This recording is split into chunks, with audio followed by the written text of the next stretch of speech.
We are getting into some nitty-gritty, really fascinating work today as we're going to talk about inner child, inner child wounds, and what they have to do with your work and how they might be influencing the success that you're able to create right now, the balance you're able to feel on a day-to-day basis, and the way that you're able to show up and work and flow in your everyday life.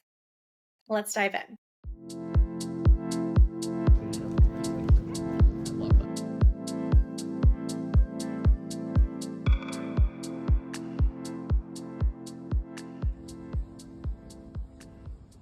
Welcome back to the Essence Show and podcast. I am your host, Olivia Heine. I'm an NLP and cyclical success coach, and I'm here to help you revolutionize the way that you do success so that you can be in the state of inner balance, inner harmony, and flow with your unique cyclical nature by working like a woman. Does that sound good to you? Does that sound like something that you would like to do? Because if so, you are in the right place. So we're going to talk about a really important topic today. And I don't feel like there's a ton of information on this specifically as it pertains to work and success and goal setting.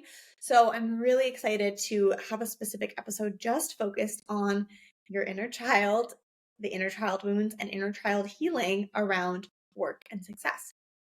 Before we do all of the yummy deep diving work into this, make sure you hit that subscribe button. Make sure you like, share, leave a comment, leave a rating or review. Let me know how this resonated with you. And if you send me a screenshot of your rating or review or of your comment rating, I will send you a little bonus meditation goodie to help you activate this work deeper as a little thank you for supporting this podcast. The more people we're able to reach with this, the more we're able to infuse this as more of a dominant narrative around the way that we do work and success. And so every little bit is really supportive, and I am deeply grateful. So thank you for doing that. So let's take advantage of this juicy topic and just dive straight in. And the most important thing to look at here as we start talking about the inner child is why in the world we're even talking about the inner child first and foremost. And the reason for this is because between the ages of 0 and 7 is when we take on all of our dominant belief systems. So between the age of 0 and 7, we are basically a walking, talking subconscious mind. And without going into so much detail, the subconscious mind is the part of our brain that makes up about 95% of our brain that regulates all of our belief systems, our values, the way that we view the world, what we think we should do, how we think we should be, what we need to do to survive. It's the non-logical part of our minds. It's just like, this is truth. And these are my belief systems because of what I'm now experiencing. And so when we're 0 to 7 years old, we are just taking on everything. We don't have the gatekeeper yet, which is called the critical factor. That part is not developed yet. And so we don't have the ability to see a situation or hear someone say something and think to ourselves, do I believe that? I don't know if that's right. Let me think about that. We just take on everything as truth. Everything that goes into our mind, we are like a sponge. So therefore, what you learn as a child, specifically between these very critical ages, specifically in what we're going to talk about today about success and what you need to do to be successful, is locking in your belief system here. And whatever you learned during this period of your life is going to be incredibly impactful in how you show up today. Essentially, it makes up your entire reality of how you view success today and what you believe you need to do to be successful. So we're going to go through some of the ways in which this can show up for you. So I'm actually going to give you some pointers, and I encourage you to write some of these down and actually journal them out. So I'm not going to go into deep depth about all the different inner child wounds because there's so many ways that we can take on value systems and belief systems around success. I mean, success is a massive topic, and success can encompass money, it can encompass work, and it can encompass relationships with a parent or with some guardian that you had in your life, the way that you interpreted success or the way that you interpreted love or validation from that person. So it's a really big topic. Therefore, I'm going to kind of just summarize the ways in which inner child work wounds can show up for you. And like with everything, the wounds that we experience I want to give you the belief shift here that the wounds that you experience are also your biggest wands. So whatever comes up as you're acknowledging how you might be working in ways that maybe aren't serving you or that come from a belief system that you no longer want to have or that's hurt you in some way, to not see it as this big negative thing that makes anything about you wrong. You are not wrong. This is simply what you learned as a small little child, and we want to hold that child through this process. And seeing these quote unquote wounds as actual wands, so actual parts of you that you can say, wow, this is actually a gift that I can use, and I can activate this in my life because I'm recognizing this wound. I can transform it into a wand. Okay. And with that being said as well, it's important to acknowledge there are different ways in which we can experience these wounds. We can experience big T trauma wounds or little t trauma wounds.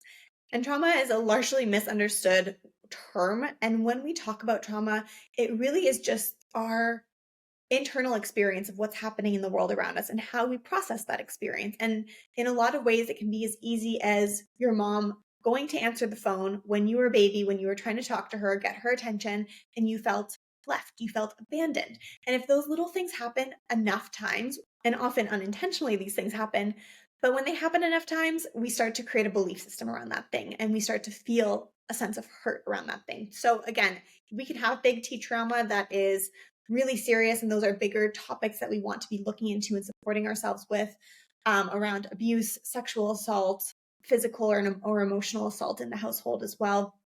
But we can also experience these on smaller levels, and this is kind of more what we're focusing on today, but recognizing for yourself that this is a scale. It's not a one or the other.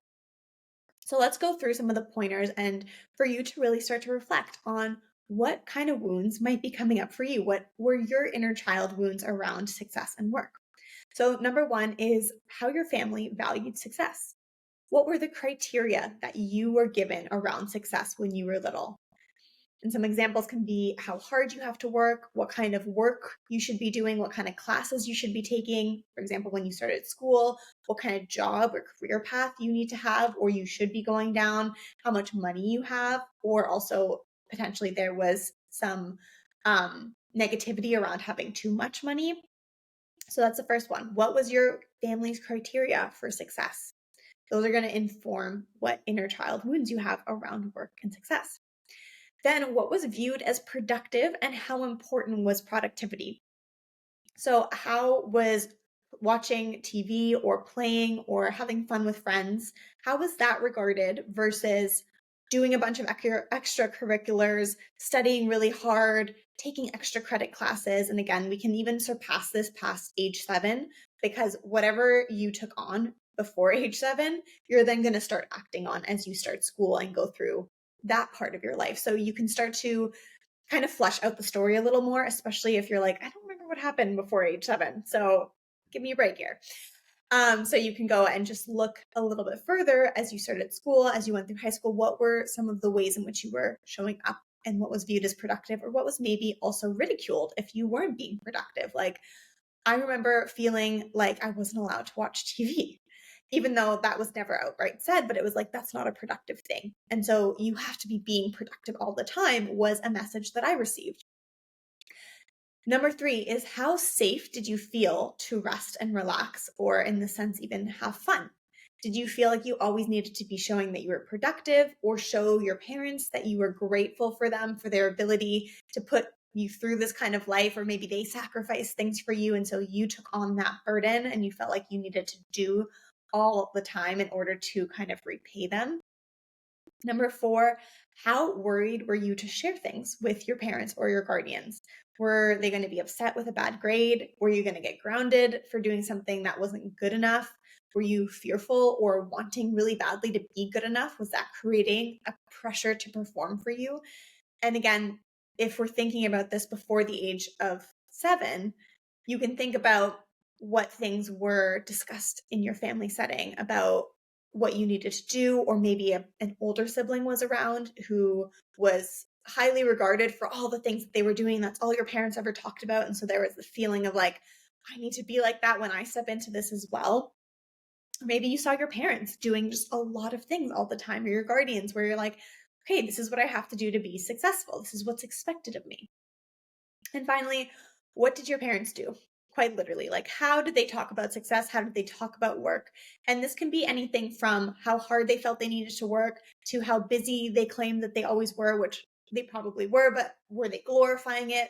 Was it something that was stressful to them? Were they stressed all the time? Were they constantly worried about money? Were they constantly saying things like money doesn't grow on trees? That created this pressure to work hard then. What your parents did and what your parents said, or what your guardians said and did, those are those are your values and your beliefs around work and success. So these are a bunch of different kind of questions for you to start reflecting on how these values and beliefs are playing out for you in your life now. And sometimes it can be really hard to see what's coming up for us personally because it's just what we've always done. We haven't really ever questioned it. Or maybe you do have a really good money mindset, but there's other ways in which you're working, like overworking, working really long hours, feeling like you need to do all the time to prove yourself.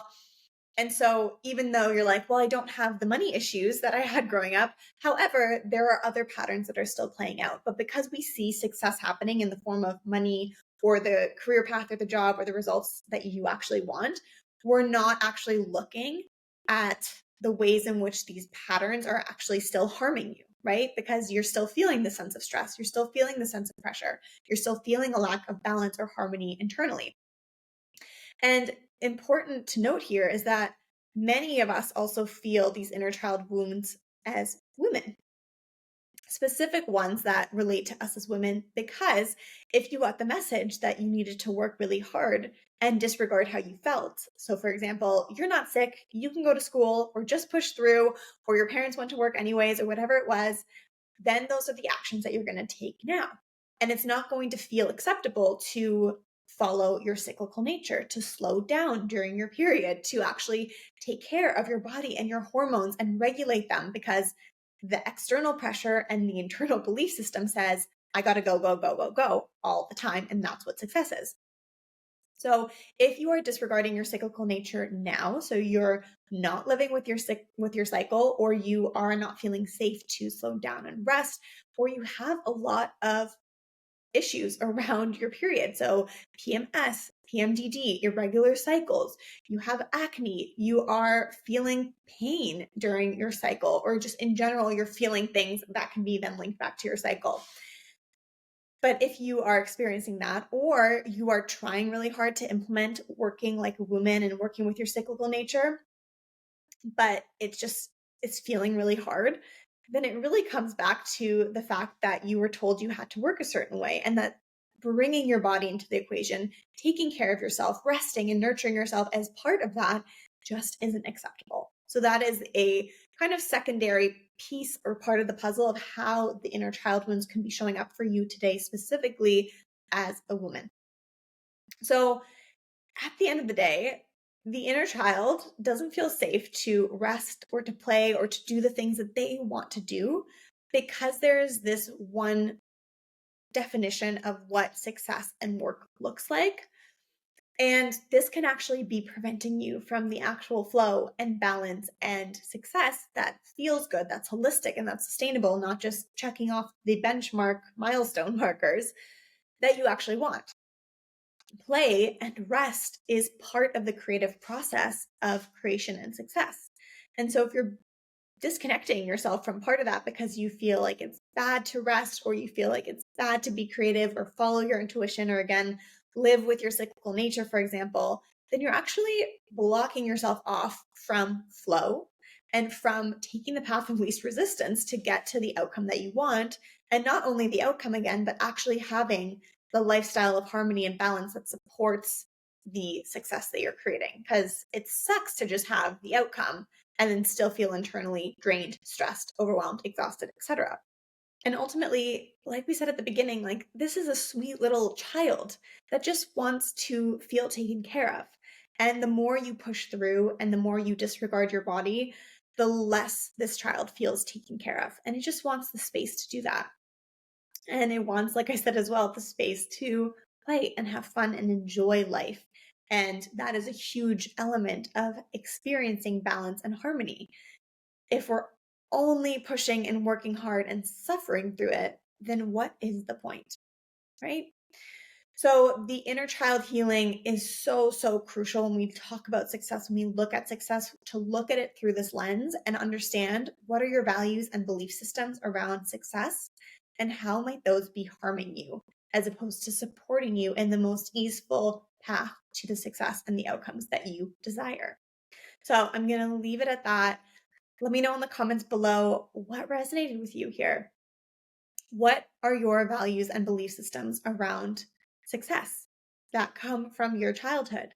And if you want to take that next step and go deeper into what is coming up for you and actually healing and clearing these and begin to implement the cyclical nature of work, so working like a woman, that is what one-on-one coaching is for. That is what Rest for Success, my signature cyclical sacred success course, is for.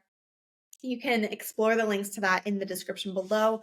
I highly recommend booking a flow consultation call so that we can look at your situation and I can help you make the best next decision for what is going to support you most based on where you're at.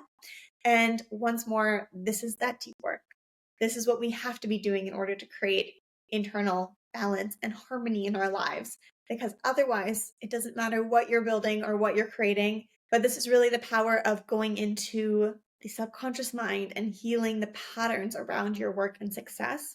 That is the power of doing it one-on-one, because your situation is going to be so unique to you, even though we've obviously talked about some overarching things that might have resonated. But the next step to healing this is actually shifting the belief system and talking to the subconscious mind to install your new set of beliefs. And that's something that we could dive into together. So I'm going to leave it at that. Like I said, like, subscribe, let me know how this resonated, and I will see you back here next time.